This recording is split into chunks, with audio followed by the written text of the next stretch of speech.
Would you kindly take your seats?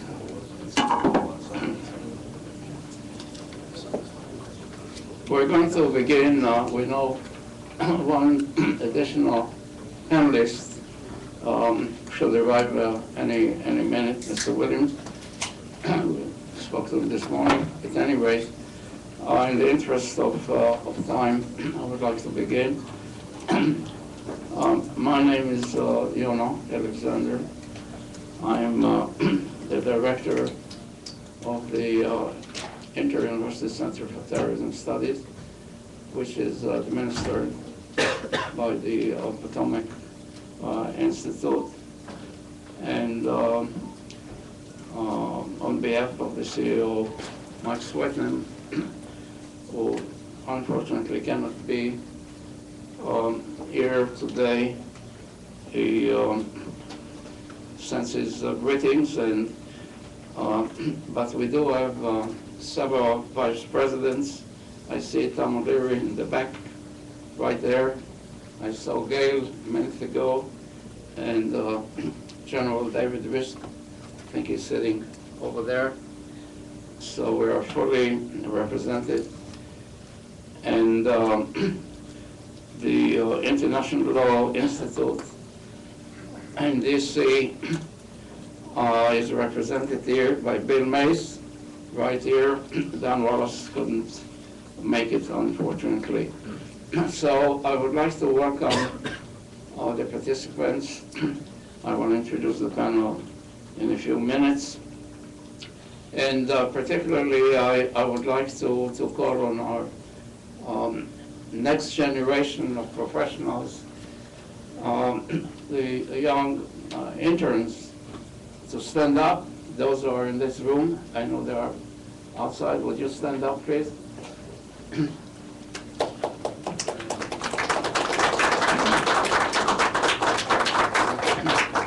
And we have a few law students and students from all over the United States and internationally. And they contributed a great deal to our research, and they're going to be the people who would have to deal with the challenges in the next 100 years. Now you can sit down. It's very discouraging, but also encouraging.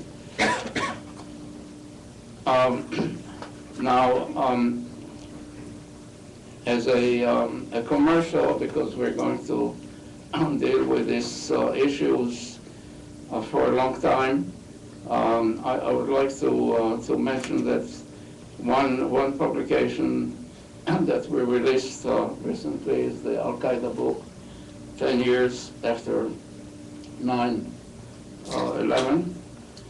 And it is relevant to, I think, our discussion today. And the other publication is the Arab Spring, a year later, also relevant to our discussion. And finally, a journal, Partnership for Peace, which is a NATO journal dealing with the broad strategic challenges of the 21st century. And we're going to publicize some other books of these speakers and contributors. What I would like to do is to provide some broad context to our discussion today. A couple of footnotes that I think are relevant to the discussion. And I would like to look at this from the perspective of history. In other words, what are the historical lessons? And as you know, academics are trying to look at the past in order to learn something about the future. So we do have a terrorism calendar, unfortunately. And if you look at the terrorism calendar on the month of July, this month, you will see that quite a number of activities noted and recorded are related to the Olympics in London and the general issue of Olympics, and particularly related to the perpetrators, to the targets, to the victims, the modus operandi of the groups of those who are involved, the implications national and global, and finally the response strategies. Let me just mention a few of the events that I think are related to our discussion today on the Olympics. In other words, the July anniversaries, and the bad news is that there is a very long list, but I'm going to mention a few. This month of July, if you look at the calendar, in 1994, there was this attack in Buenos Aires on the Jewish Cultural Center called the Amia, killing some 86 people and injuring some 300, both Jews and non-Jews. But the main point is those who perpetrated that attack, you can point to Hezbollah and Iran. And it's very relevant to what we're going to discuss today. The second anniversary in July 1996 is the Summer Olympics in Atlanta. Some of you may remember there was a bombing. It wasn't spectacular, but nevertheless commanded a great deal of attention. 2 people died and over 100 people were wounded. Did we learn anything from the Atlanta? And one of the related issues that we're going to discuss is the phenomenon of the so-called lone wolf, or extremists, right and left.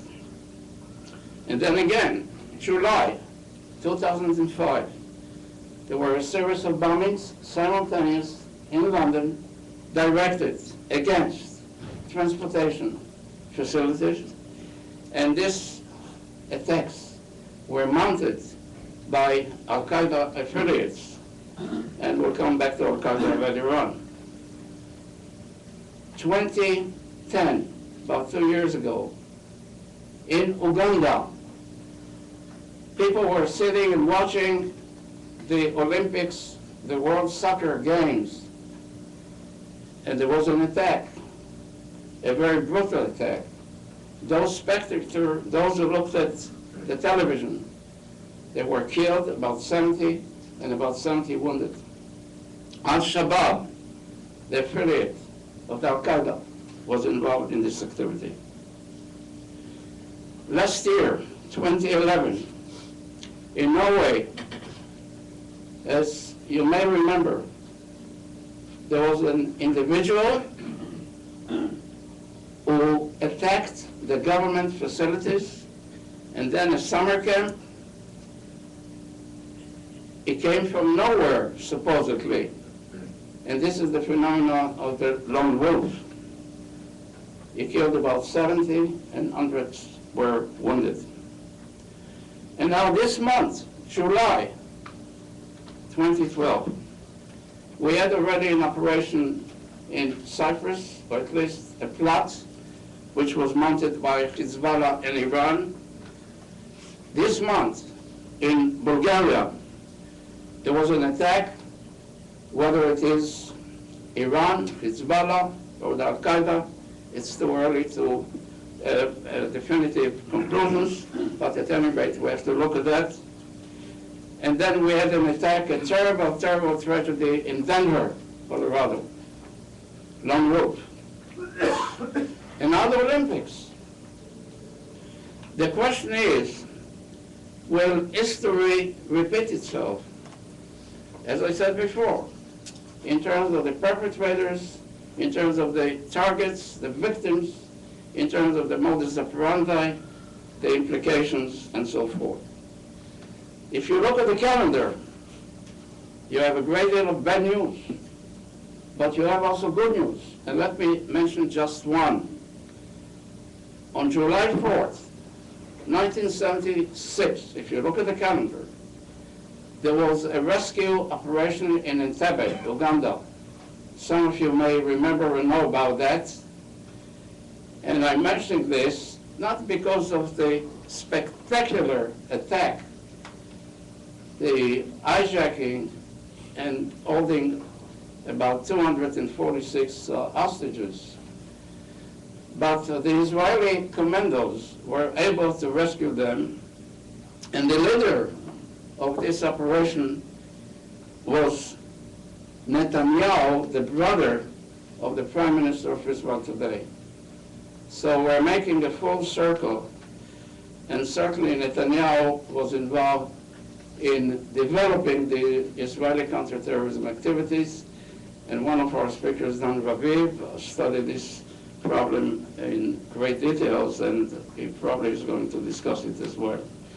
So the bottom line about our discussion today are what are the lessons of the past to counter a list of those who are engaged in violence and terrorism, what we can call the crazies, if you will, the criminals, and the crusaders or martyrs, because we have all these types that we have to confront in our societies. Specifically, we're going to focus obviously on the Olympics in London. We recall very well the Munich Olympics in 1972. We mentioned before the Atlanta, but I would like to make sure that we keep in mind that there were some other defining, I think, moments in the history of terrorism that are critical in terms of learning the lessons. One of them is the takeover of the U.S. Embassy in Tehran in 1979, and the United States was held hostage for 444 days, and then, of course, 9/11. We'll never forget these events. So what is it that we're going to discuss? I think we're going to discuss not only the threats, but more importantly, the strategies, the counterterrorism strategies. How can we reduce the risks and bring them under manageable levels? And particularly, I think we would have to consider the balance between security concerns and civil liberties. Mr. Williams, welcome. Yeah, no. You're a minute man. I'm late. I'm sorry. Thank you very much. Don't worry about this. Apologize. Please sit down. We'll let you relax.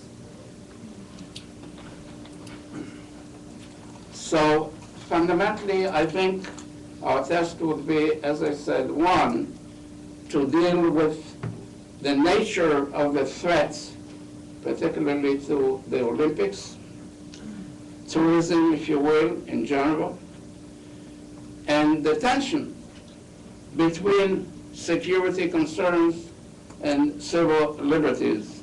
After all, we're dealing with, specifically, with a value system, at least in democracies, the rule of law, human rights, individual rights, collective rights, and so forth.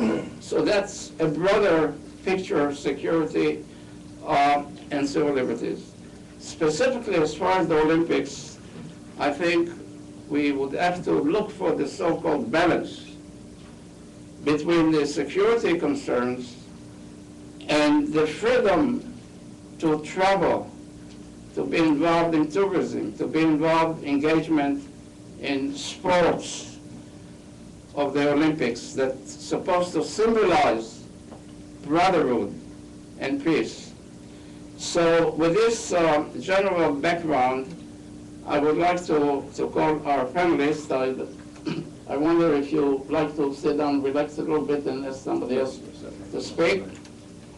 So what we're going to do, we're going to ask, first of all, David Gartenstein Roth to be the first panelist.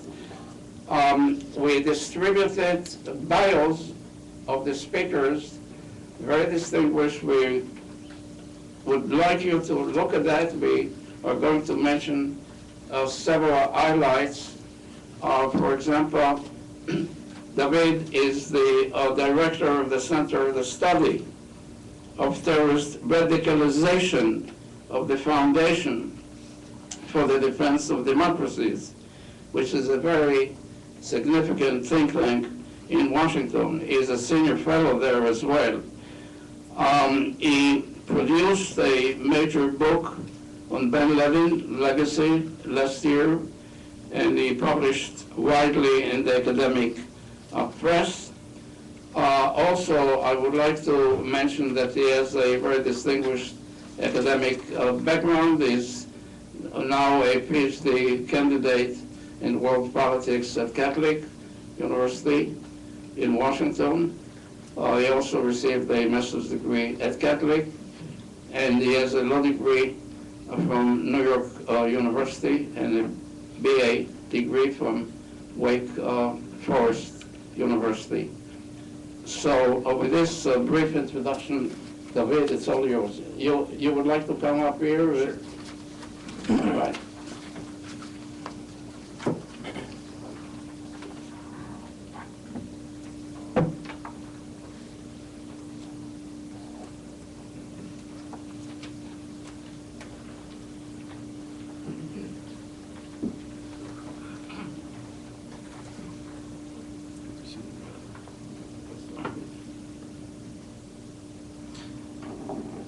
I'd like to begin by thanking Dr. Alexander for that introduction and thanking the Potomac Institute for hosting this panel.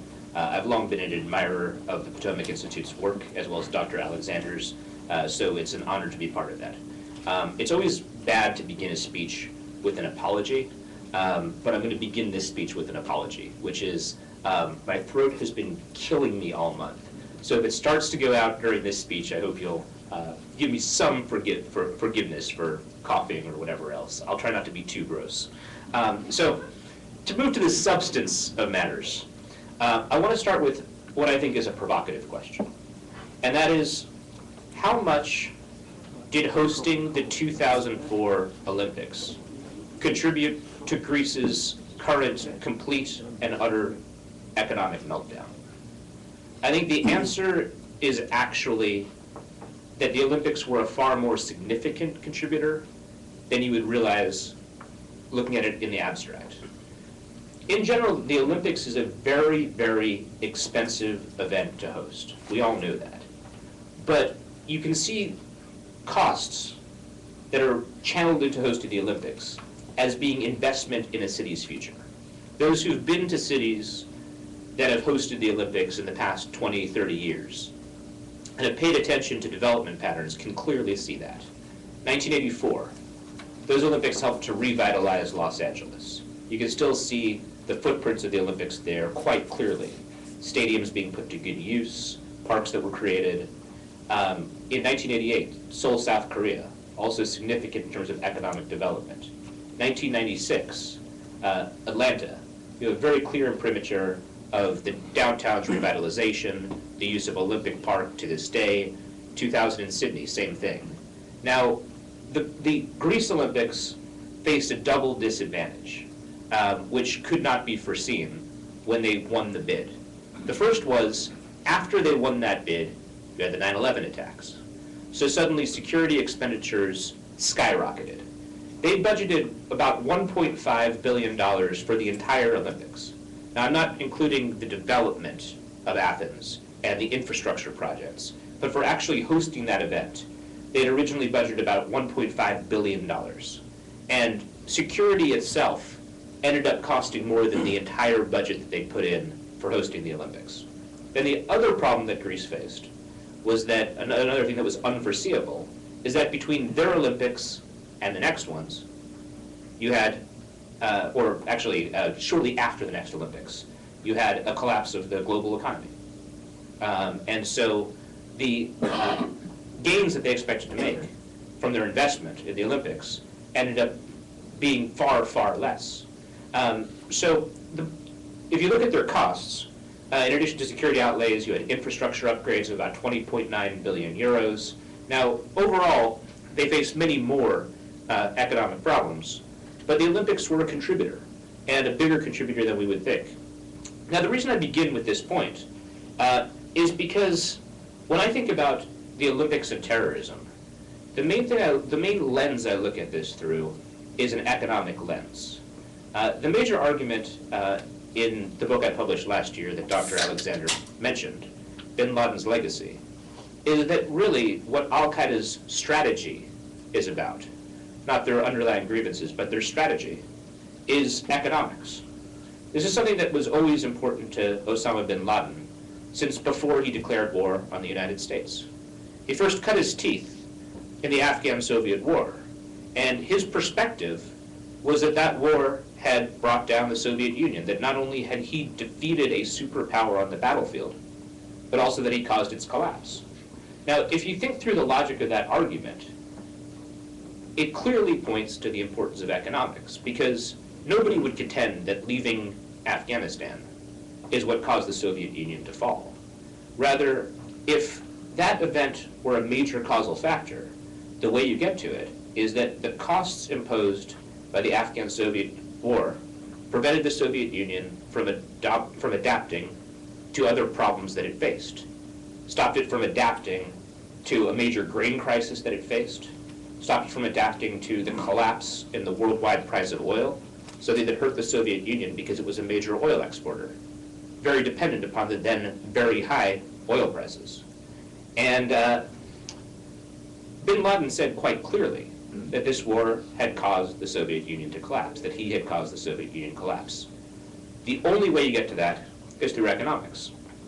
Now, the war that Al-Qaeda had against the US and the West in general has gone through a number of phases. But just as the financial collapse affected a wide variety of things, including the expected return that Greece thought it would get from the Olympics that it hosted, it also affected Al-Qaeda's strategy. Very clearly, the current phase of the strategy has been articulated in what I see as being a significant document, an issue of Inspire, the English language online magazine of Al-Qaeda in the Arabian Peninsula, that was published back in 2010. It shows some of the differences in how we view this war versus how Al-Qaeda views it. This was a commemorative issue meant to celebrate a plot. That plot had occurred in October 2010. It was a plot on which bombs disguised as ink cartridges were put onto two planes, one a FedEx plane and one a UPS plane. Now, what might be odd about this from our perspective, that they'd issue a commemorative issue of a magazine to celebrate this plot, is the fact that the way we look at it, this was a failed plot. They got the bombs on board the planes, but ultimately there was an insider in Al-Qaeda in the Arabian Peninsula's operations who was able to alert authorities, and then after the bombs were flown on a few planes, they were found in Dubai and in Britain's East Midlands airport. Now, for Britain, it was a little bit of a harrowing process. They even had screened the package with the bomb on it, and it cleared it for takeoff, and were able to heroically find it after they were given the tracking number. But that harrowing nature aside, we looked at it as a failed plot. Yet Al-Qaeda in the Arabian Peninsula issued a commemorative issue of their magazine. Why? Because to them, all they needed to do was get the bomb on board the plane. Anwar al-Awlaki, the late external operations leader of the group, wrote in Inspire that blowing up the cargo planes would have made us pleased, but according to our plan and objectives, it was only a plus. He noted that the air freight industry is a multi-billion-dollar industry. FedEx alone flies a fleet of aircraft, 600 aircraft, ships an average of 4 million packages per day.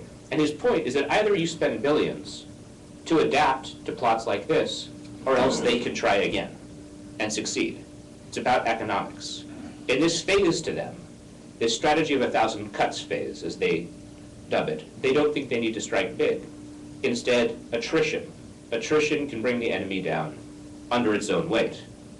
The reason I talk about Al-Qaeda is because when you review recent security events related to the Olympics, we can see that the threat of Al-Qaeda and Al-Qaeda fellow travelers, those who aren't affiliated with the group but subscribe to its ideology, looms large. Now, to be clear, this is not the only kind of terrorism that there are concerns about for the Olympics. There are concerns about far-left terrorism. You can see some of the anarchist incidents in Greece recently. Far-right terrorism, think of Breivik, who Dr. Alexander mentioned, and also the 1996 Olympics bombing carried out by Eric Rudolph was also an example of far-right terrorism. You could have some nationalist terrorism, although I think IRA attacks are particularly unlikely. But the threat of Islamist terrorists, those affiliated with Al-Qaeda or sharing its ideology, looms very large. You have the recent reports of a Shabab member who was wearing an electronic tracking device going through Olympic Park 5 different times when he was told to keep that area off limits. Not quite as frightening a story as the press has made it out to be. If you're looking at potential attackers of the Olympics, I'm less concerned about a guy who's wearing an electronic tracking device than someone who isn't. You had, in June, 2 Muslim converts arrested on suspicion of plotting to attack the Olympic canoeing venue. Early July, you had 2 separate anti-terror operations, 14 arrests. Clearly, when you look at the combination of presence, persistence, capabilities, terrorism by Al-Qaeda, its affiliates, or fellow travelers, fellow ideological travelers, looms large. And when we talk about the expense, that's why the expense of security, something that has become so routine to us, must be noted in its enormity. Now, obviously, not all the expenses related to the Olympics are security related. You have to put up the venues, there are infrastructure upgrades at a whole host of places, including the airports, for all the people who will be traveling through there. But we can see that these security expenses are very high. You have a security force of over 50,000 people. 18,200 soldiers have been called up because of the failures of a security contractor, G4S, to provide sufficient manpower. You have, in addition to security costs, the perception of a city being under siege due to these security measures. Things like 17.5 kilometers of electrified fence that surrounds Olympic Park, constant surveillance by closed-circuit television cameras, 6 surface-to-air missiles on downtown buildings.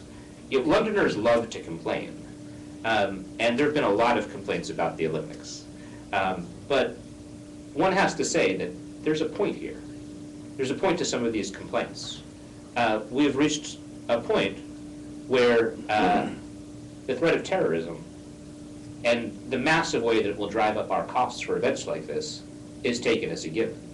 That being said, it's not as though there's an easy fix.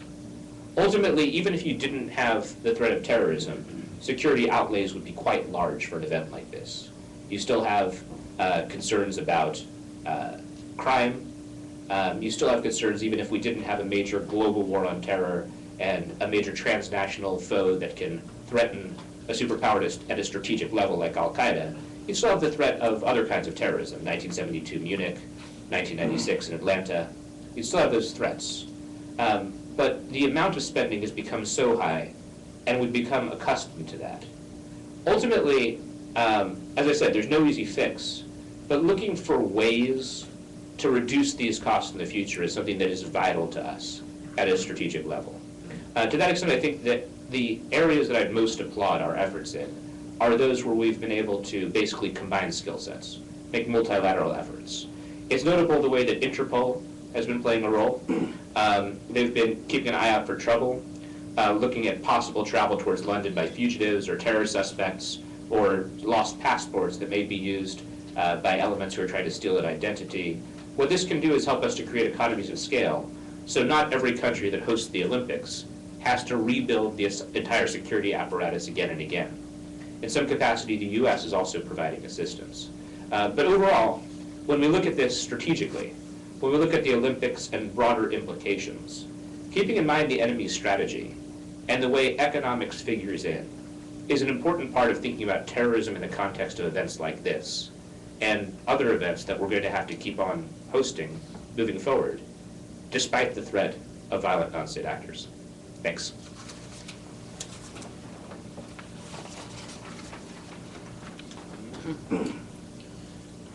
Thank you very much, David, for this overview, and particularly focusing on the cost. Obviously, the economic cost, but I think we have to look at the human cost, obviously the strategic cost. If people lose the confidence in the government to protect them, then I think we have a very serious problem. Now we're going to move on to another area that one can call the legal, particularly the law enforcement capabilities. And we're very fortunate to have with us the president of the Police Foundation, Hubert Williams. I had the honor to meet him some years ago, and he spoke at our events at GW and elsewhere. As I mentioned, he's the president of the Police Foundation. I just wanted to mention that the Police Foundation is a national, nonpartisan, nonprofit organization which is dedicated to supporting, innovating, and improvement of policing through research and technical assistance training and professional services and communication programs. You have all the details at the bios. I just would mention that he has a 30-year experience of policing. Incidentally, he was the youngest chief executive officer of a major police department in the U.S. He directed the Newark Police Department for many years. At a very difficult time, some of you may remember the civil unrest at the time. And over the years, he served as a special advisor to other police communities, LA, for example, and to the FBI, to the director, William Webster, Judge Webster. And under his leadership, he assisted many departments in the United States to implement community policing strategies.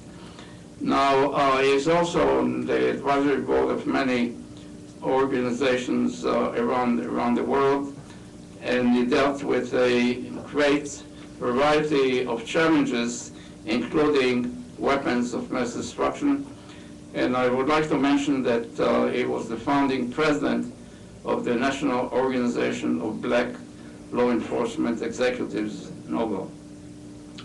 Academically, he graduated from John Jay College of Criminal Justice in New York, and a JD from Rutgers University School of Law, and he served as a research fellow at Harvard Law School Center on Criminal Justice, and he's also a graduate of the FBI National Academy. Mr. Williams, please.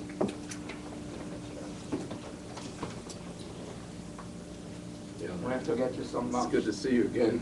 Right. I think I'd like to begin my discussions more from a general perspective and then focus in on some of the issues. We all know that to be effective in dealing with terrorism, we have to have law enforcement agencies coordinating their efforts. We know that the military and the police working together can have an effect, but we wonder, when we think about what just happened in Colorado, how we can really take stronger measures to prevent a terrorist attack. We remember the Oklahoma situation. I'd like to just lay out a couple of basic things.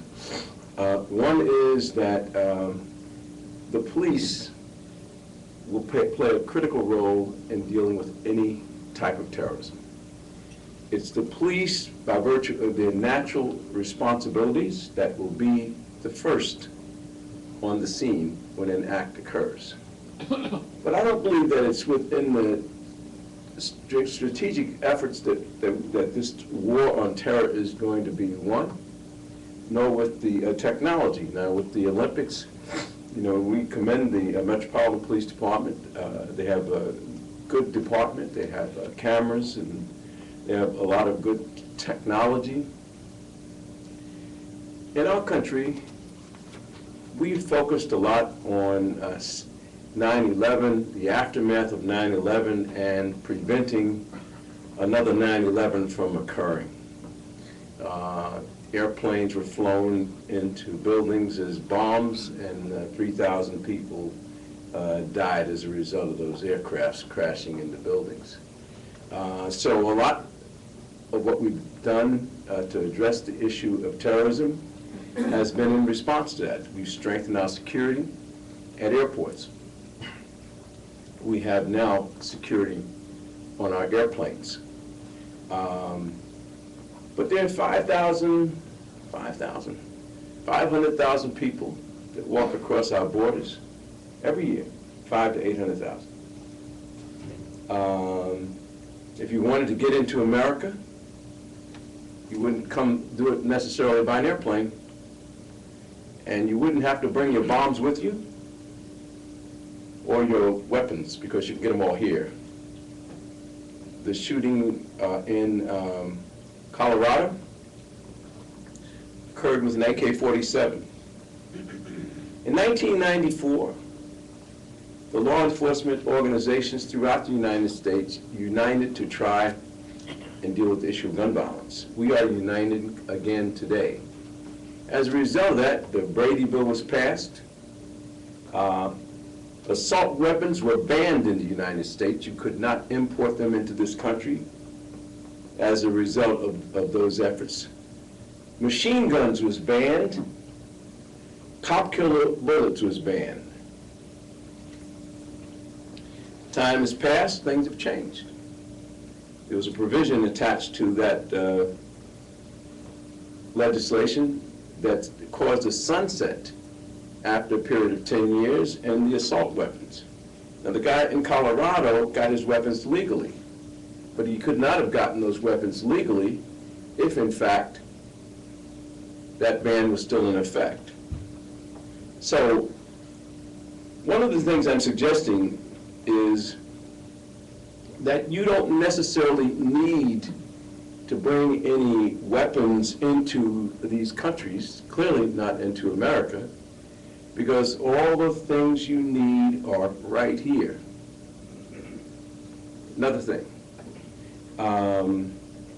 we held a national conference 4 years ago dealing with the issue of immigration, because the law enforcement leaders in our country had not spoken out on the immigration issue, and all we had was elected public officials speaking to this question of what the police should do about suspected illegal immigrants in the country.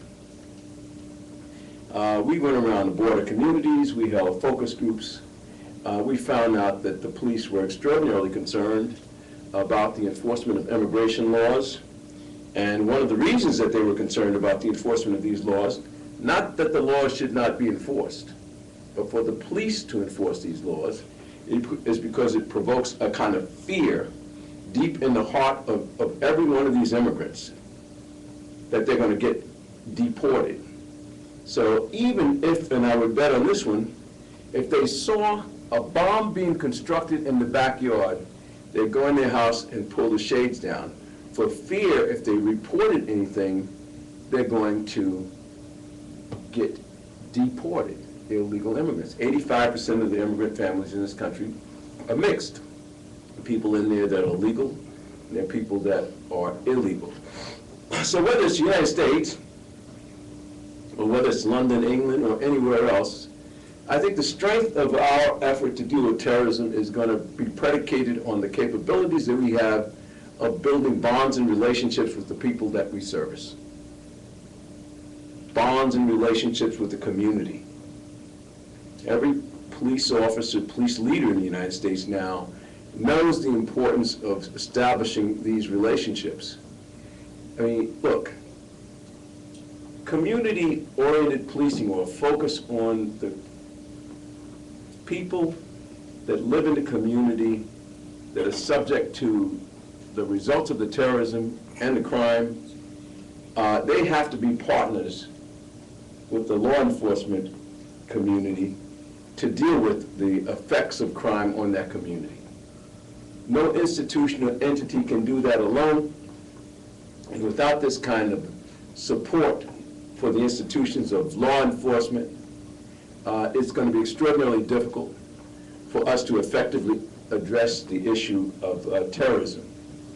So one of the things that we've got to do, whether it's here in London, whether the focus is on the Olympics or anything else, we've got to find ways to strengthen the relationship between the law enforcement organizations and the community that they service.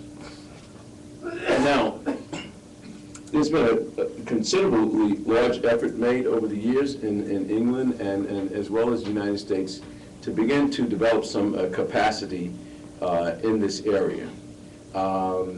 It's going to require that to be effective because we need in the police community and in the intelligence community, we need information.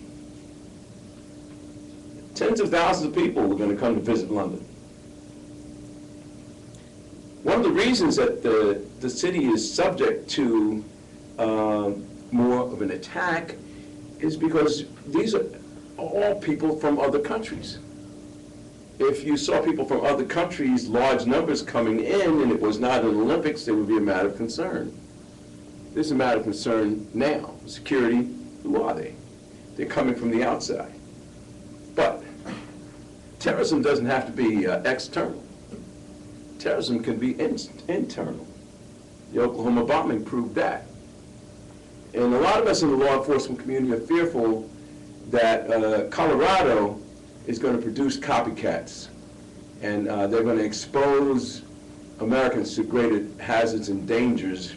And I can imagine that those people that were in that theater felt the same way as the people that were captured in the building in 9/11. You're trapped, you can't get out, bullets are flying all over the place, people are bleeding and getting hit and getting killed. They had to feel the same way. So there's a lot that's got to be done, and I guess my argument is that you will never get this problem resolved by intelligence alone. And nor can you get at it through technology and a strategic approach where you got people at the right places. It's going to take a combination of all that, coordination of the efforts of law enforcement organizations, military, sources of information. We've been trying to do that throughout the United States to coordinate information. We have these fusion centers in which we're working on that right now. And I think that the thing that we've got to do is build a greater capacity to work with community. And what does that mean? It means, number one, we got to understand more about the culture and the traditions of these different communities. Now, in Afghanistan, when we have our search teams going out, those search teams have a woman soldier in there with them. That's a fairly recent development. They used to go in a house and anybody who constituted a threat, they'd get searched, men or women. But the moment a man touches a woman in Islam, then it's a whole another world, powder keg that you'll be setting off. And we've done a lot of that in our interactions in Afghanistan and Iraq. We got to learn about the culture of the people that we're engaged with. We've got to establish relationships with the people in these communities. And we've got to build positive bonds with them in areas of mutual interest. I think with respect to the terrorism question, the big key for us is prevention before the situation actually occurs. Now, as I said from the outset, that in my view, the law enforcement community and military intelligence people have been doing a very credible job, doing, as far as I'm concerned, a great job. But I don't think that effectiveness in these areas will constitute any resolution of these problems that we're faced with. We've got to find a better way to build bonds and relationships with the community where people see that their interest in their safety and their security requires joint participation with the people that are responsible for safety and security in those neighborhoods. So that the police that have that responsibility and the people that are subject to these problems have to create partnerships to work together to prevent crime, to deal with the issue of terrorism. And yes, we do need to make some notes here that these guns are an imminent threat. Second Amendment rights, I think every police officer supports Second Amendment rights. But is there any limitation to the weapons that people can have? Why do you need a case, a drum case, that holds 100 rounds of ammunition? Shouldn't we become suspect when somebody purchases on the internet 6,000 rounds of ammunition? Why do we have a federal law that requires background checks for anybody purchasing a weapon from a gun dealer? And 40% of the American people today that get those weapons, they get them outside of gun dealers, and there are no background checks. The background checks are designed to focus on two things: the criminal element and the mental factors. We can't have all these guns and all these people that are borderline crazy together. That's a lethal combination. We've got to figure out a way to deal with it. So let me just say in closing, Your Honor, that I think that the big thing that we've got to begin to do with respect to these areas in which we want to strengthen our ability to deal with the terrorism, we got to build better bonds and relationships with the community. This doesn't mean nation building. I'm not arguing for that case, but I am arguing that the intelligence is related to the information that the people have and that they're willing to give to those people in authority, and we can't tap that information if they're hostile to us because they see us as a threat as opposed to somebody that's there to help them. Thank you. Thank you very much. Obviously, the role of law enforcement police is critical as the first responders, and we'll try to deal with the issue related to the Olympics in terms of what's happening in the UK with the number of police departments and the relations with the community. Just a quick footnote, I'm aware of your leadership and work throughout the world. I just came back last month from Bishkek, Kyrgyzstan, working with OSCE and community policing. Many of the countries realize that this is a critical element in their strategy to deal with terrorism. Now we're going to move on to another aspect, mostly legal. We're very grateful that we have Professor Ellen Zavian from George Washington University will share some of their thoughts with us today. And particularly, I think it would be of great interest to our law students here, simply because she, in addition to her teaching responsibilities, again, you can see her very distinguished bio, that she served as the attorney for the NFL women's soccer and softball teams, for example, and many players representing them. In addition, she contributed extensively to the media on basketball and sports in general.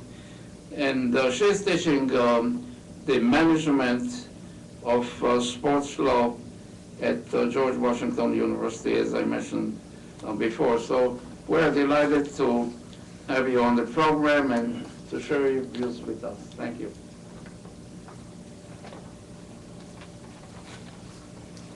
Thank you for having me. I feel completely out of my element. I'm used to speaking to NFL, Major League Baseball, hockey people, and the like. And yesterday, I was talking about the Penn State issue. So here I am talking about Olympic terrorism, so it runs the gamut.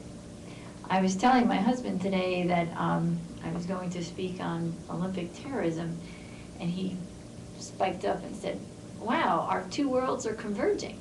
My husband works for NSA. And I said, well, it's probably the only time it will ever converge. So he asked me what I was saying. I said, well, I'll tell you later. Secret. Yeah, exactly. If I tell you, I'd have to kill you, basically, is what he tells me. You know, I have a 6-year-old, and my 6-year-old went to daycare on Fort Meade, and since he was 2.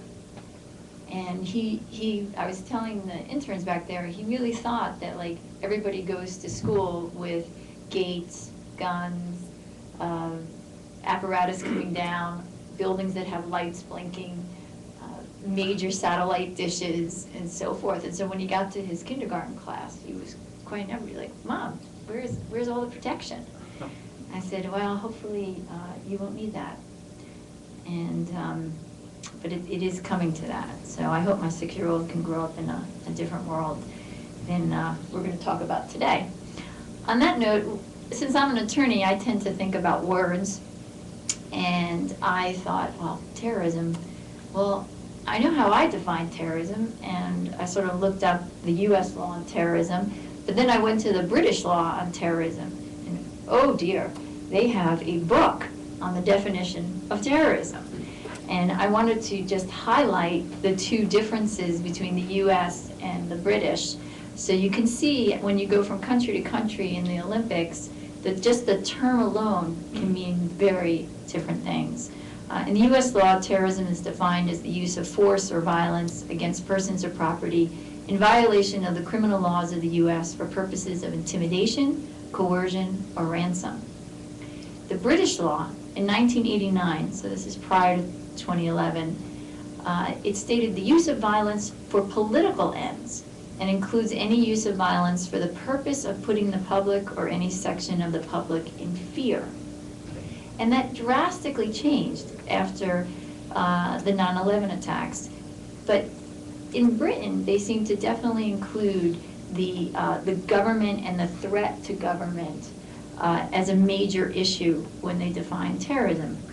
So when I was looking at the USOC and the IOC and how they go about teaching, dealing with security, I think your remarks on the economic side are dead on. The Greek games, the amount of money that they spent on security was the total amount of money that the Atlanta games spent on even hosting the games. So if you could put that in perspective. Now, the Olympics, yes, they cost a lot of money to put on. The question is, will the security amount deter countries from bidding for the Olympics? And at this point, we believe yes. The U.S. is looking at to put a bid maybe for 20, let's see if I get this right. It's like either the Winter Games or two Summer Games from now. And one of the topical issues is what city, because originally we were thinking about Washington, D.C. on another bid that we lost. And the question is, could we even afford the security that would entail putting on the games in the D.C. area? And so now it's a thought process of where is the best place in the country to think from a security standpoint and a cost standpoint. So with that note, I wanted to raise a couple things on how the sports industry deals with this issue. Sporting facilities are labeled soft targets. And originally when I thought soft, I was like, wow, sports, soft, that like never goes together in one word. But it really means quite the opposite, obviously, as I'm sure everyone in this audience knows except me, it was an increased risk for terrorist attacks. So when we look at the over 10,000 athletes coming in, the 204 countries, the 26 sports, and the up to 1 million people coming in, we really have to think about who are the terrorists. And the athletes themselves can be the terrorists as well. And I know a lot of people think, well, how is that possible? I think that we really need to look at everyone that's coming in, from the vendors to the independent contractors to just attendees that are interested in watching the sports as well. So what are we doing in the US? So leagues like Major League Baseball, NASCAR, which isn't technically a league, but the players' associations of all the leagues, NFL, and the NCAA have really gotten together in the past few years and discussed how are we going to handle this as a team, because we have similar issues. And so when we were talking about aggregating, sort of pooling their resources, that's what's happening in the sports industry. Also, not just at that level, but the risk assessors in the sports industry are specifically the managers of the facilities. And they're headed by a group called the Sports it's the International Association of Assembly Managers, the IAAM, and they are working with the U.S. Department of Homeland Security on creating online tutorials for managers across the country at sporting events to take terrorism awareness training. And I definitely predict that this training will continue and develop, particularly online, but also maybe conferences will come to the forefront. The other issue that's sort of interesting to me, and I'm going to read a little bit about it because I did not know about it until I started preparing for this, is Yankee Stadium is the first of any sporting facility in our country to secure a Safety Act coverage. And Safety Act is a nickname for the Support Anti-Terrorism by Fostering Effective Technologies Act.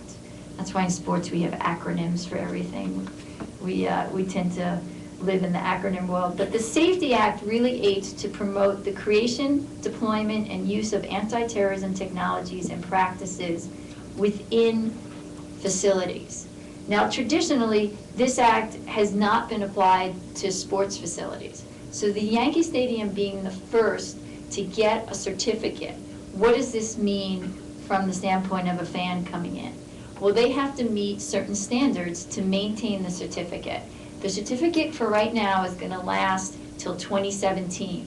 And during the time period from now to 2017, to maintain the certificate, the Yankee Stadium must continually oversee their security efforts and processes and continue to maintain them, improve them, upgrade them, and so forth. So one of the things that I think the sports and the leagues are looking at are to lower their insurance premiums.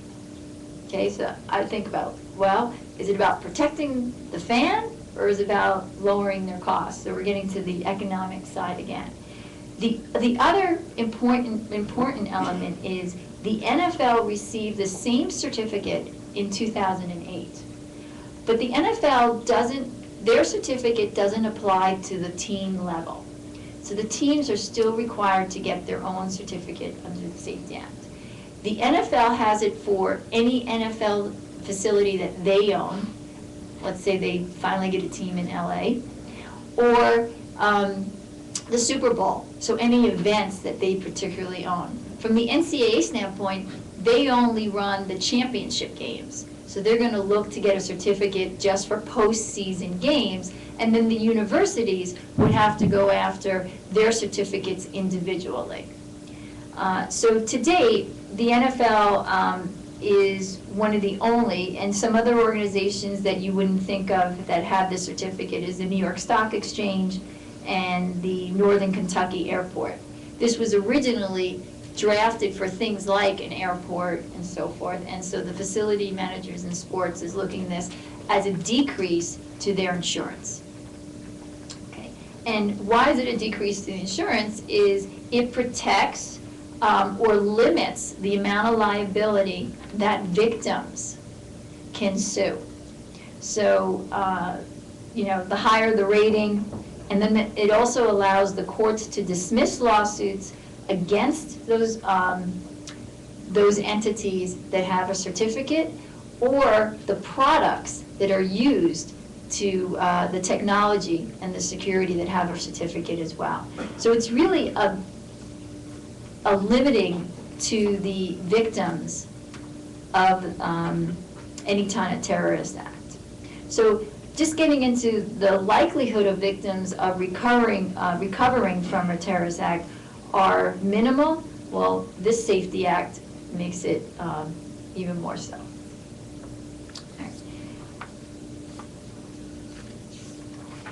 So when I teach sports law, one of the things that I teach a lot about is antitrust.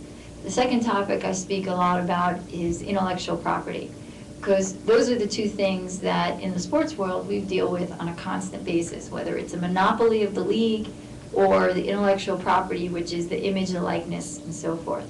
And I definitely see a trend on expanding upon the risk management section of my teachings. And it used to be a half a class, now it's a full class, and now it's moving to a 1.5. And I think one of the things that sports law in the sports management that we're pushing out students with sports degrees, sports management degrees, is we need to start focusing on they are managing the facilities and they therefore need to have the correct curriculum to do a risk assessment from a high security standpoint. And currently, that is not the case. If you look at any sports law book, it still has case law, and it looks at risk assessment as any other risk assessment, whether you have a tort or an intentional tort or negligence, and it just has one paragraph under security. So I think that's something that has sparked an interest in me coming here today, but maybe that's something I need to think about. The other thing that I wanted to raise was just the immunity statutes. So when you look at a facility, the facility can be owned by a private entity, but it's quite often between the bonds and the tax breaks and so forth. Maybe it's rented for $1 by the owner to the city. And so when something occurs as a terrorism attack in a sporting event, the government is immune under the immunity statutes to be liable for any of the damages that have occurred. And maybe, that's something that we need to look at as well. So let me just look over my notes before. So I brought up what happens when the athlete gets there. So I represented over 100 Olympic athletes. And one of the things that should is not sort of public knowledge is the athletes are protected insurance-wise from the minute they leave their house to the minute they get home. And so that means when they go to the airport to get on the flight to be on the team for the Olympics, prior to being on the team for Olympics, you're only on that team for 2 weeks. That's it. Your insurance, your protection, and everything, drug doping and so forth, is done all year. But that USOC only governs that athlete for the 2-week period. Prior to that, they're on the national team. So there are some logistics from an indemnification standpoint and what they waive their rights to should there be a terrorism threat. And I thought it would be important to look at the insurance. So an athlete under the USOC insurance, they can have a maximum benefit, accidental medical benefit of $25,000, subject to a $250 per incident deductible. And accidental death is $250,000 per athlete. So should something occur in the athletic facility, the village, and so forth, their heirs, if they were killed, would receive $250,000 under the Olympic insurance. They also simultaneously sign a waiver. And waivers are sort of interesting. If you go to Virginia, the courts have looked at waivers and said, we don't agree with waivers, we don't think they notify the participant sufficiently, and therefore we don't look at waivers as indemnifying you from any liability. But the waiver for the Olympics basically makes the athlete sign away everything. And I'll just read one sentence. I knowingly and freely assume all risks, known or unknown, even if arising from the negligence of the releases or others. That's it. So I have a little laughter in the audience. So that's very broad. I don't know if that would be upheld. And then you're dealing with international laws. So the athletes being governed by U.S. laws, but then they're playing abroad. So, and the other thing is athletes, if they get injured, aren't traditionally covered by workers' comp. So when I represented the soccer players, they were employees, so therefore they get workers' comp if they're injured on the job. So if something should happen due to a terrorist attack, they'll have some coverage. The softball players and many other Olympic athletes are not considered employees. They're considered independent contractors, and therefore they do not have workers' comp coverage.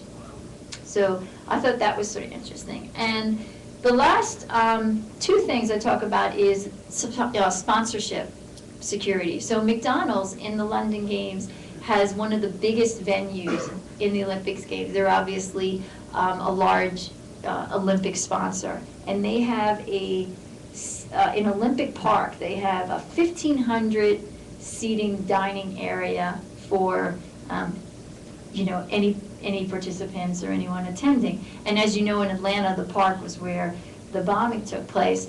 So I contacted some people I knew at McDonald's, and they were like, security was a big cost when they assembled this particular dining area, where they didn't anticipate how much the budget would be taken up by security. So I don't think you should dismiss sponsors from this process. They are spending more money as well, not just on the amount of money they're giving the USOC and the IOC to be a sponsor, but then what we call implementing their sponsorship package is costing them more money as well. And so look to see that as an impact in the overall package. And then the last thing is the International Sports Federation is really looking at how we're going to pool for these exposures and really develop an insurance pool for all of the IOC participants to engage in. So as we said before, each country isn't starting from scratch. There's a pooled resource, but we're only in the beginnings of looking at the pooled resources. So I have a lot of students over there, and Dr. Delphine Narati, who heads the departments, the sports management department, is over there, so I hope they come back safely. Thank you very much. Sure they will. Thank you for a perspective that certainly deserves much greater attention. And I would like to, as an academic footnote, to mention that since we were concerned with this issue of Olympics and sports for a long time, we developed a course at GW on tourism and terrorism, and people were frightened why we connect the two. The two are obviously related, and this is really the issue. And you have international organizations like the World Tourist Organization concerned about those. Now, our last speaker, I say less because usually the media is the last word, and as a member of the media, Dan Raviv is very well known right here in Washington and around the world. His work with CBS and actually covering some 35 countries, and I recall on a personal level that back in, I think, 78, 80, we met at Bet Sokolov, which is the journalist, I think, center in Tel Aviv. I was teaching there. Terrorism, and you covered also the Sadat event and so forth. So Dan really covered a great deal of the terrorist attacks including the Munich attack, the attack in Oklahoma City, and so forth. He published extensively some bestsellers. Even some of the titles provoke, I think, some sort of response. One of the books, Every Spy a Prince. Well, I don't know if everybody's going to agree, but they would have to read your book. And the new book just was published. You have a copy of this so we can show it? Ellen's going to hold it. Okay. Thank you so much. Right. This is part of the promotion. Spies Against Armageddon, and which covers the secret war service of Israel. Don, it's all yours. Thank you. Thanks, Yona. Yona and I are actually both only 40 years old. I don't care what that mathematics would add up to. That in 1978, all right, it's true. So my specialty is Israel, Israeli defense, security, the decisions, the innovative styles that Israel has. If you've ever been to a planning meeting, or sometimes what they call in the intelligence and security business a post-mortem, even if nobody died, and there's an Israeli there, often everybody else stops and listens to the Israeli. It's like that old TV commercial by one of the investment firms, right? When an Israeli Mossad guy speaks, everybody stops and listens. But why would that be? The assumption almost of great expertise. And why would that be? Because of bitter experience. That's what everybody feels they know about Israel, that Israel has learned a lot by having been attacked a lot. And by usually not taking it lying down and having a lot of countermeasures, as Yona Alexander puts it in genteel terms. Countermeasures can include trying to plant your own agents inside terrorist groups, and it also can include use of assassinations. And also when finding and identifying a training camp of an organization, sending your country's Air Force to bomb that camp again and again. Something that the United States tried to do from time to time before 9/11, including after the attack on embassies in Africa, so there was some U.S. retaliation. Well, that's been in what you might call the Israeli playbook for many years. So as I say, bitter experience and also taking action. That's kind of the combination of where Israel is in this area of expertise, terrorism and counterterrorism. But still, often it's a case of shutting the barn door after the horses have bolted, or in a more professional term, coming up with countermeasures for the last attack. It's only after you discover that an al-Qaeda offshoot group in Europe was planning to mix liquids on aircraft and thus blow many of them up. A suicide attack, by the way, that would be. Only since then have we not been allowed to take more than 3.5 ounces of liquid on an airplane afterward, after finding out what they were up to. Now, luckily, in that case, the British intelligence had been watching that group, and there's a lot of eavesdropping and a lot of monitoring, and according to British officials, I'm sure you've heard this at other seminars here at the Potomac Institute, the British say they're following thousands of people and thousands of possible plots all the time. And now the Olympics land on their front door. Okay, so the British are reaching out and having planning meetings, and have had them for years, not just the last weeks or months, but for years. And it has included Americans, and it has included Israelis. It's not really spoken of, but again, maybe some of you living in the Washington, D.C. area have heard of people who work for organizations in the U.S. government that often don't talk about their work, but that man or woman is away in London for about a month. Yes, someone from the U.S., DIA, CIA, Homeland Security, etc., NSA. Yes, they're in London because the British, as smart as they are, as numerous as they might be, as experienced as the British are, also as people who have withstood a lot of terrorism, the British also reached out for international support. You should. The Olympic Games is an international event. You're going to have an incredible number of people visiting, the athletes, the officials of the Olympic teams of each of the countries, tourists, visitors, ticket holders, ticket scalpers, pickpockets, all sorts of international types. Suddenly on the streets of London, it's no surprise the British would reach out, and they have done so. When I mentioned that the Israelis have their bitter experience, well, specifically with Olympic Games, 40 years ago, Munich, 1972, Palestinian terrorists, in order to get attention for their demands, took Israeli athletes hostage, and by the end of that day, 11 Israeli athletes were dead. The Munich Olympics massacre. If one looks for political purposes, again, as I suggested, the terrorists were from the PLO. They called themselves Black September. It was just a masquerading kind of name. Black September was really commanded, I would tell you, at the top by Yasser Arafat. And Black September did it. Arafat wanted to get attention all over the place. 1972 was only 5 years after the Six-Day War.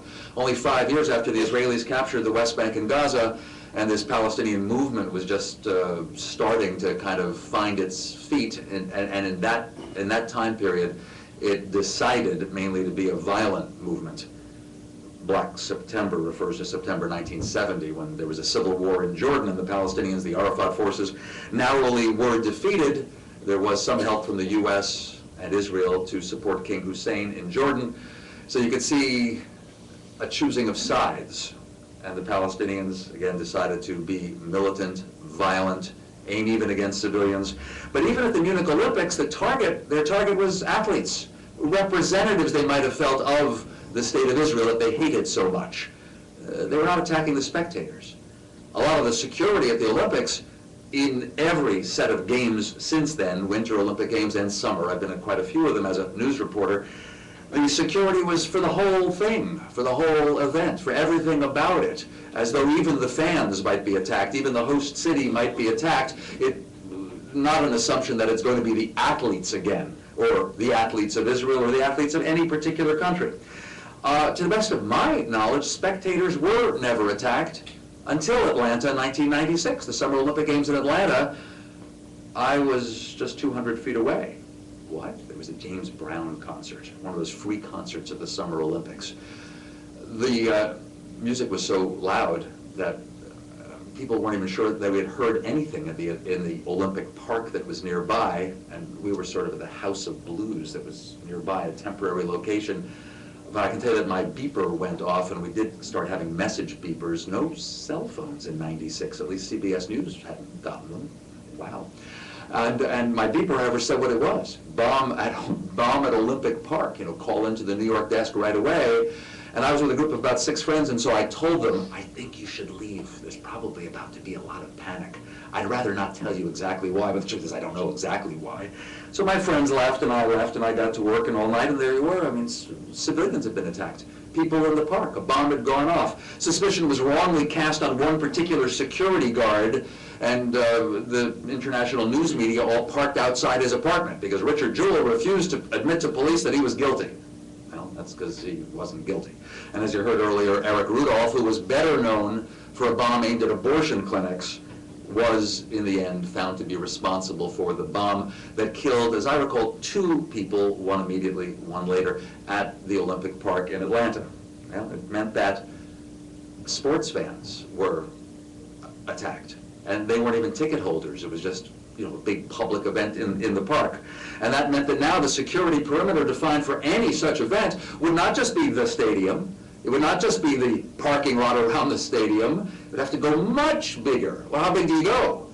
That neighborhood, in the case of London, that would mean Greenwich, East London, Stratford, etc. Or all of London has to have a security alert? Can you afford it? You heard mention of money earlier from David. Money is a big part of it. Now, in the Israeli model, you don't hear much about money. That may surprise you. The Mossad and the other agencies of Israeli security and intelligence, Shin Bet for domestic security, also experts on counterterrorism. They do a lot of work outside Israel. And the Army intelligence, Amman, also, a lot of people, more than 10,000 people, because they're in uniform. The budget's already covered, you might say. They don't worry about budget too much. When I was doing a lot of interviews and research for my book, I never really heard about the expense. It was assumed, and always has been by Israel, that it is a target country, that its leaders feel that it's a small country with its back against the wall, that it has enemies, that the surrounding Arab countries plus Persia, Iran, in general hate Israel. So there's a lot of danger, so it's part of life. The intelligence community there even has a special wing, always had special units for immigration. No, not the U.S. style, in order to prevent immigration. Israel had special units to promote immigration, to bring Jews in from all over the world. That was to build up the country. So again, Israel's intelligence community has always been special, yet once in a while, it has these liaisons, these events where they work together with the rest of the world. I would tell you the Israelis are different. We mentioned already that when the Israeli in the meeting speaks, everybody listens. Because they have something different at stake. They've handled it differently. It's their top priority. Terrorism in a country of 7 million people with just 2 major cities, Tel Aviv and Jerusalem, it can be extremely disruptive, even as the Israelis have proved themselves to be unusually resilient, that after a suicide bombing, that pizzeria is open as soon as possible. That street market is open again, sometimes within hours after a suicide bombing. True, they're tough cookies, the Israelis. But when they get together with foreigners and they help plan something going on in London, for instance, you might say the Israelis kind of have to tone it down a little bit, right? Dial it down and speak at the level that everyone else can understand. The domestic British security MI5, and yes, MI6 with a lot of foreign-based information is involved with this, and every part of British intelligence. And as I mentioned, the Americans are there, and it means that the intelligence services of all the major countries are there. Yes, even the Russians and even the Chinese, mainly to protect their own team, but the Israelis often are also involved with the general Olympic security because of their bitter experience in Munich and their experience since then.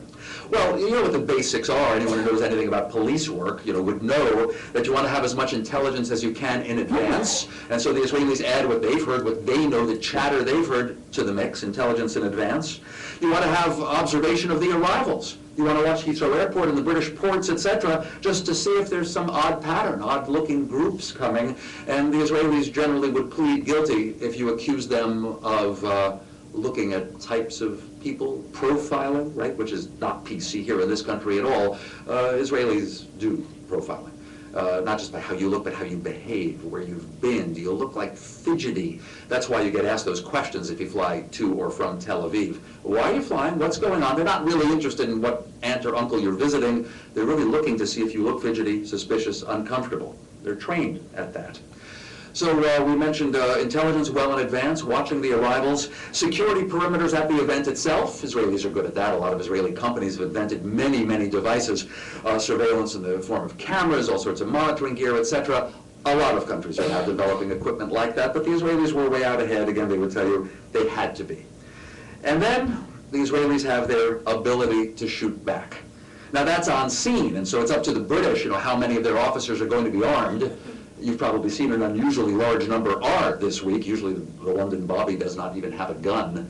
There are a lot of officers who have been trained in the use of guns who are serving that function around the Olympics in London at this time. I lived in London for 12 and a half years, by the way. I was happy to have the nice Bobby down the street. But increasingly with Irish terrorism and then Arab terrorism, and then a Libyan embassy siege in which a woman police officer was shot dead. Some Libyan from the window of the embassy shot that woman police officer.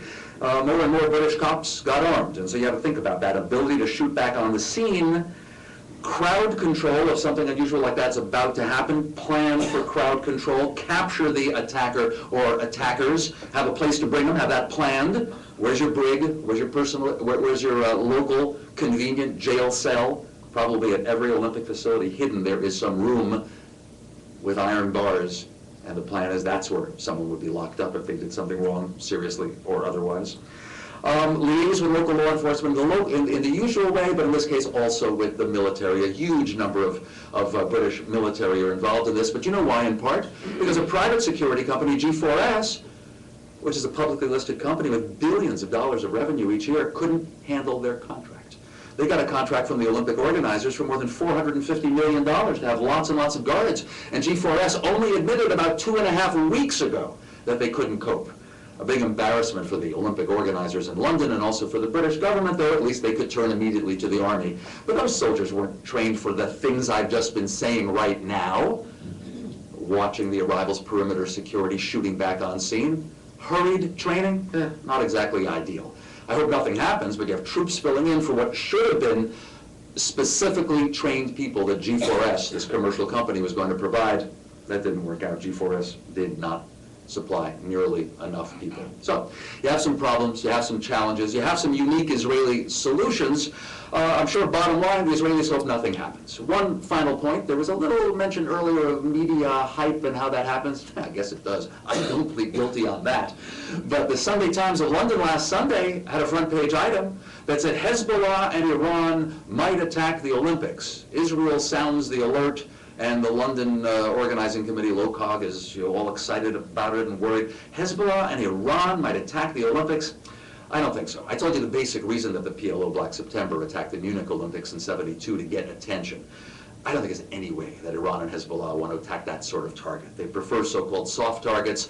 Ellen said that athletes and sports are soft targets. Well, not in the Olympic Games when you have thousands of soldiers, etc. No, there are far softer targets like buses of tourists who just arrived in Bulgaria. And so you might get things like that happening now, anytime, during the Olympics, not during the Olympics. There is a shadow war continuing between Iran and Israel. In the background is Iran's nuclear program that Israel is determined to stop. That's the big background. In the meantime, we hope that the Olympics go smoothly and peacefully. Thank you. Thank you.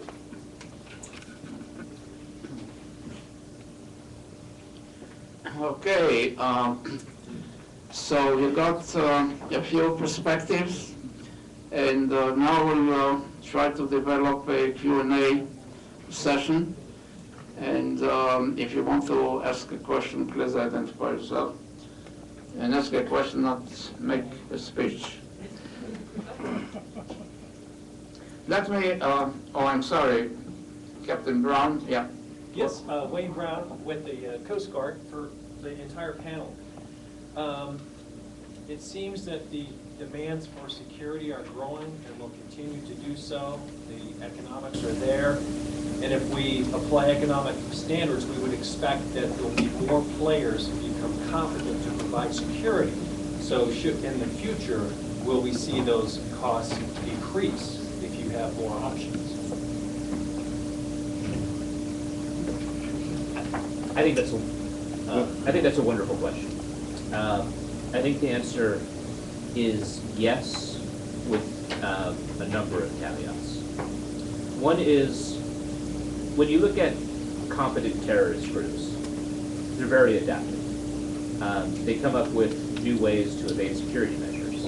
And so if you were to look at the cost of our airport security on, say, January 1st, 2002, as we're standing up TSA and federalizing airport security, you would think that the cost would decline over the course of the next 11 years. 11 years later, it's far more expensive because you've had to have the adaptations that were alluded to before. Terrorists use liquid explosives. Now that's not particularly expensive, right? It's just a new regulation in place. What's more expensive is terrorists putting bombs in their underpants.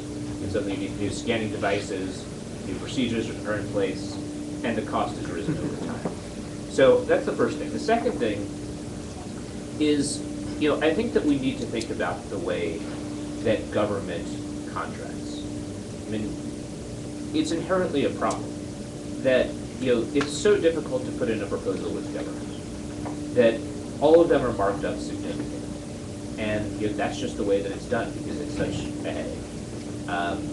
Within government, even within, when you look at government events, you have both internal security and external, contractors and regular employees. And it's so difficult to hire and fire federal employees that there's an enormous incentive to go for contractors. And it means that that the government ends up paying a lot more than it would if it could hire people and have more flexibility. It costs us way more money than we need to spend. This is one of the most obvious things in the world, that a way to cut our security expenses significantly right away is to fix federal employee protections. Now, there are certain problems in there, like people will be fired for political reasons, things like that. But it's one of those things that's the most obvious thing in the world that probably won't happen because you have so many entrenched interests against it, including a large amount of federal employees. The federal government, I believe, is the largest employer in the country, even if you exclude the Postal Service. And second, you have an entire contracting industry that is built up around the idea that these protections will be in place. So it's a real problem, but in terms of, if you look at it systemically, that's an area that we really need to deal with, or else we're going to have this incredible inefficiency built into the system, not only for security expenditures, but all these other ways that the government has been expanding over the course of the past 20, 30 years. Yeah, I would just add, in sports, we're so used to working together. What happens in the collective bargaining in baseball impacts football, impacts hockey. So it's such a small group that to work on security issues within the leagues and the association, we're such a manageable group that's innate to us. And I do think that they will begin to do some cost measures in developing security measures and training for anyone that puts on sporting events in the major leagues. Okay. Start with you first. Edward Marks, retired foreign service. The discussion of costs is really rather interesting. I wonder to what degree costs are being driven by, partially at least, by a public attitude of we don't want a desire for 100% security. The press desire, predilection for finding fault when something happens and blaming someone, and the attitude of officials, both bureaucrats and politicians, or a CYA attitude. To what degree does that drive the costs? Do you see any possibility that the public might get used to the problem over a period of time, and some sort of leadership that would enable the public to have a more balanced attitude to the fact that life is risky? I think that what you put your finger on drives the cost significantly. I mean, you've had a number of politicians say you can't have a zero-risk environment, but in practice, that's what the government has been not doing, but tilting towards. And you can see this, one area that really, to me, exemplifies this is terrorism's false alarms. You get false alarms now and then. Back in, and they're fairly frequent, but I remember back in 2006, you had these prominent false alarms that were like top of the news story. One was in Baltimore, and you actually had to shut a tunnel there, and the other was in New York. Likewise, you might remember on the 10th anniversary of the September 11th attacks, we had another false alarm coming from an operative that was actually top of the national news, which I think is probably the last false alarm we'll see that is top of national news, at least the last false alarm we'll see that is that prominent unless there's another major attack. But in one of those cases, back in 2006, I mentioned that it's not because there's a gap in terms of false alarms, but there was this very significant statement from Mayor Bloomberg. He was talking about this false alarm, and he said, we're ramping up. We're ramping up. He said, we will spare no expense. And Bush, around the same time, actually the previous year, after you had the July 7th attacks in Britain, had talked about how there's an attack in Britain, but we're spending unprecedented money on this. In both cases, the money we spent was used as a proxy for how seriously we take this problem. And there's always incentive when there's a threat, a possible threat, at least politically, to spend. There's not a constituency to not spend. Because if you look at it from a political calculation, not a budgetary calculation, but a political calculation, if the dots were there and you didn't connect them, you didn't act, then you're going to pay the price. Whereas you mobilize the police and it wasn't a threat, there's not a political price to pay. So the system tilts that way. Now the best scholarship on this matter, and there's an excellent study by Ben Shepard, who's an academic in the DC area, which looks at societal resilience in the face of terrorist attacks. And it actually concludes that people are far more resilient than our operating assumption is. It looks at a number of different case studies, and in all these cases, from Israel to the United States, elsewhere, societies tend to be resilient in the face of terrorism. So I think that it's something that, with a combination of incentive structures, media, and the fact that you have two political parties that are at each other's throats on everything and always looking to capitalize, it's kind of an inherent problem. One of those where there's not an easy fix, other than you could point to the system and the way it interacts and say this is clearly wrong. But there's all these dynamics that are at play that drive it in the wrong direction. Okay, that's Mike Kraft. Thanks for the presentation. Mike Kraft, former State Department Counterterrorism Office. Sir, First of all, I want to flesh out a picture of it that Dan Ravine described, and then I leads up to a question for Mr. Williams. On the picture, Dan, you gave the portrait of the British side and the Israelis. But and I've also worked in London as a journalist. I have a great respect for the British security.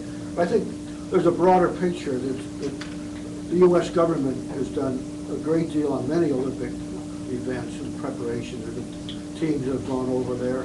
Other countries have taken part. There's typically, I think it's the country that last held the Olympics plus the next Olympics, part of the cadre. My former colleague Mike Jacobs, who's been on the team, can flesh this out a bit more.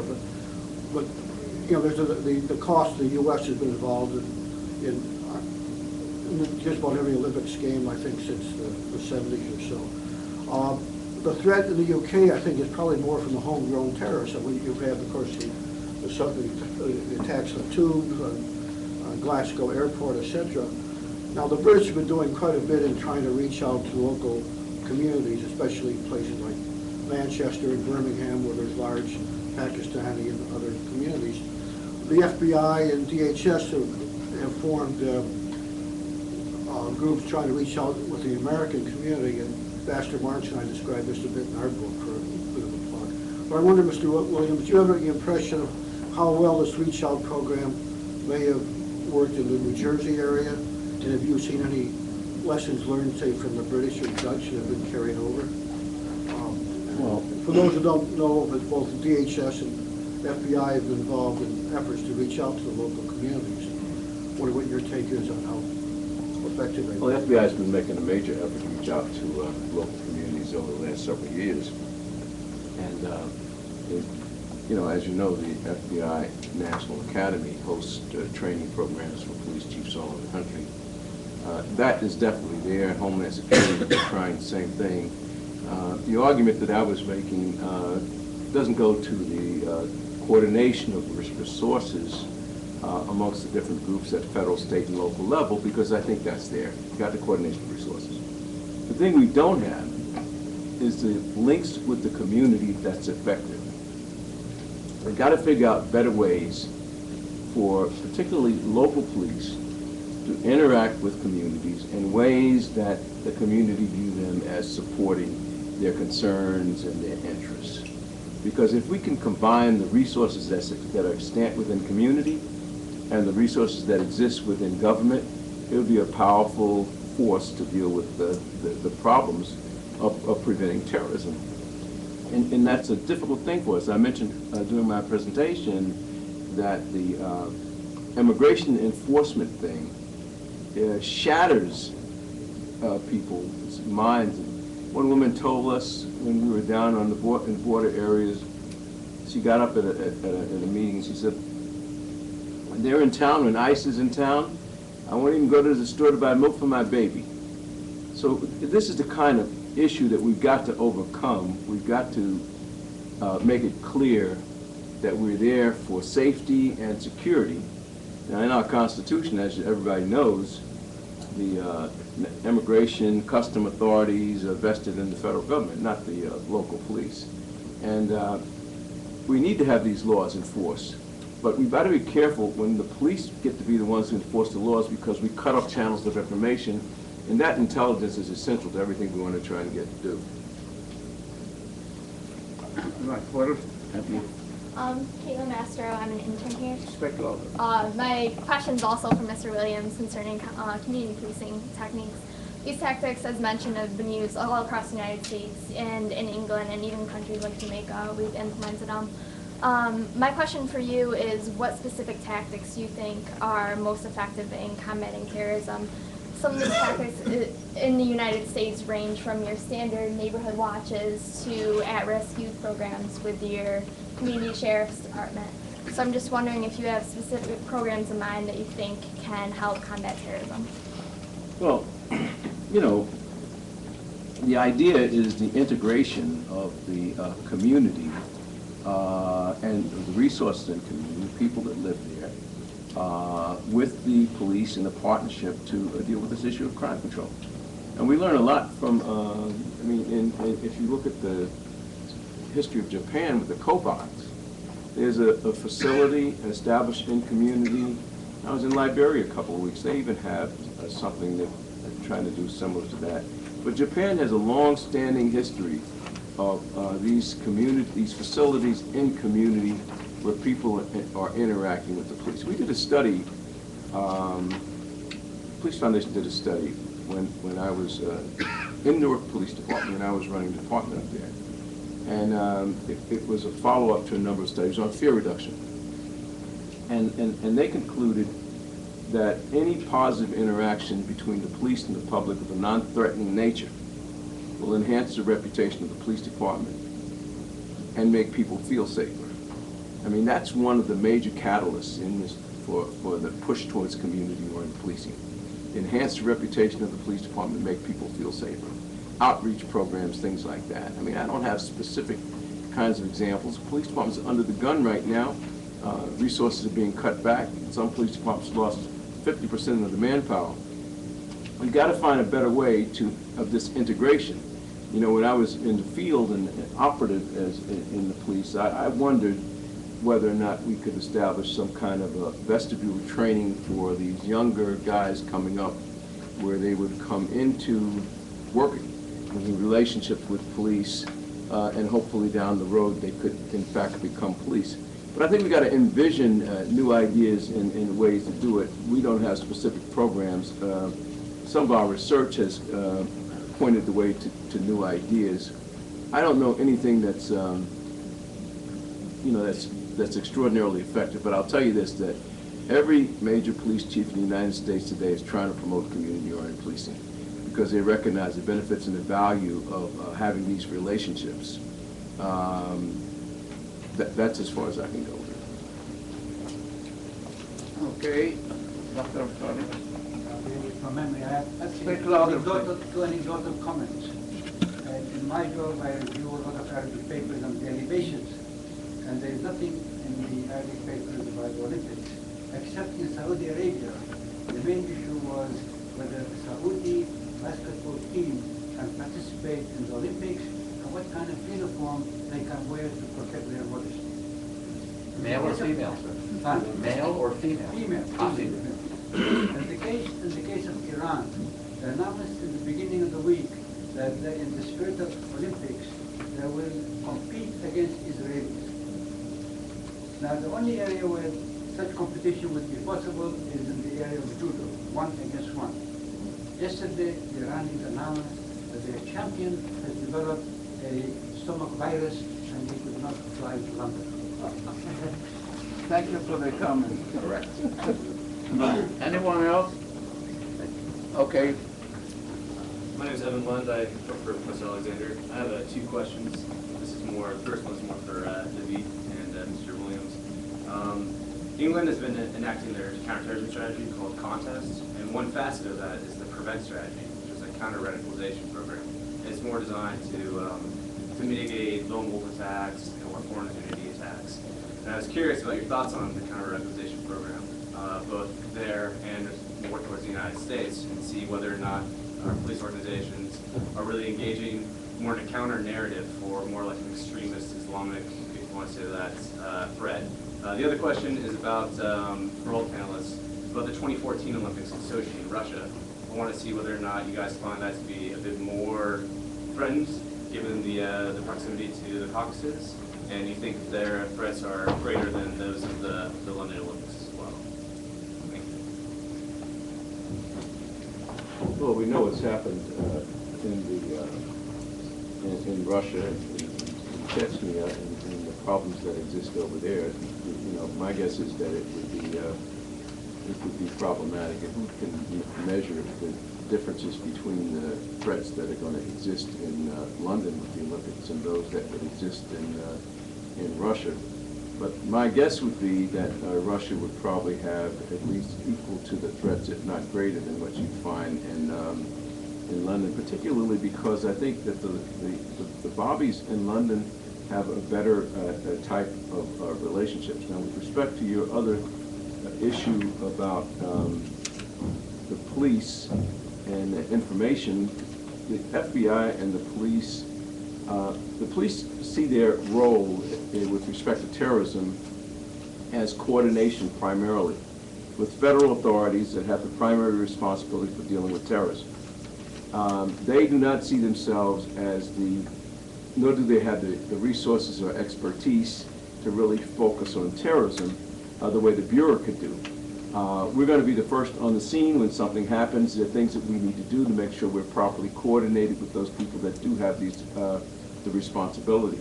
But it's not going to be the police that will develop counterterrorism strategies, except in terms of their relationship with other institutions and agencies that do have that responsibility. And the role of the police is the first on the scene. How do they get the backup resources there that they need from the Bureau, and what will be their role if something happens where someone actually comes in and takes somebody hostage, something like that.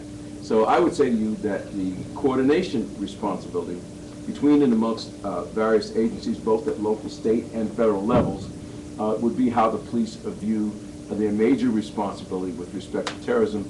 Unless if an incident happened, the police are going to move and deal with incident if it constitutes a threat to the community, but they're going to also move very swiftly to get backup support in there to help deal with the problem. So to get to the two questions in order, and I'll make this somewhat fast. Prevent, as you know, is a program that has wildly varying assessments. With respect to any sort of war of ideas, one thing that I can say definitively is, no Western government is going to be able to effectively weigh in on how Muslims should interpret their own faith. And so prevent is an acknowledgement of that, with the notion that money will go out to certain members of the community who can basically serve as pillars of either moderation or else just counter-radicalization. Now, the questions that come up in that strategy really are questions of effectiveness. Some allegations are that the wrong people are receiving it, but actually some of the people who received it are radicalizers. And part of that is by designing the program. That they think, for example, that if you have a problem with an extreme understanding of Salafism within a community, that pushing out money to a Sufi organization is not going to be an effective de-radicalizer. Rather, Salafis who might have a different approach, or maybe people who have been pushed over the edge and came back. The Quilliam Foundation is a good example of that. Are people who received money to serve those kind of purposes of communication. As you know, also Prevent has been significantly scaled back under the new government within Britain. To me, the question really comes down to one of efficacy. Like, is this really money well spent? And that's something, I haven't taken a granular look at that, so it's difficult to say. I've talked to a lot of people who've gotten money under the Prevent program, and I see them as a mixed bag. Not because I think they're radicalizers, but some of them I think are hucksters. Some of them I think are guys who are basically there as kind of a jobs program and aren't doing anything. Others come across as more impressive, but it's hard to actually state what the results are. So to me, it's an open question. It's a very interesting debate, but it's one that without actually going and taking a more both granular and also systematic look with actual metrics to figure out, is this working, is it not? It's really hard to say. As to Russia, I think that I would rate Russia's, what Russia faces as more dangerous than the situation in 2012 in London. Because, as was mentioned before, Dan alluded to this, you have, the former director of MI5 has said that at any given time you have about 30 plots that they're following. That's significant, very significant. The last time you had a successful large-scale attack, however, was back in 2005. A number of arrests, but no successful large-scale attacks since 2005 with the July 7th attacks. Whereas in Russia, you seem to have a much more capable group coming from the Caucasus, with the Caucasus Emirates and affiliates. That's not to say that I expect there to be an act of terrorism. I just think they actually have a greater challenge. If you look at the history of the past decade, Russia has lost far more people to terrorism in Russian territory than the U.S., Britain, or any European country. In the past decade, obviously, does not include 9/11. but you've had, two planes down at the same time. You had the attack at the airport in Moscow, the bombings in the subway there. That indicates, an effective enemy that Russian security services are having trouble dealing with effectively. Okay, I think our time is up. We're not going to provide any conclusions for the discussion here, but I can promise you that we will have a report of this event proceedings, and we'll publish it. I would like to thank the panelists for their very rich, useful insights. We will try to enjoy the Olympics with the hope that it's going to be peaceful, and we'll try to continue to monitor the situation very closely. Since we're not a military organization that we can provide a military medal or coin, an academic, so I would like to present to the panelists one of our publications, Partnership of Peace. Thank you. And clearly we're partners for peace and security, and I want to thank you again for your contribution. Thank you very much.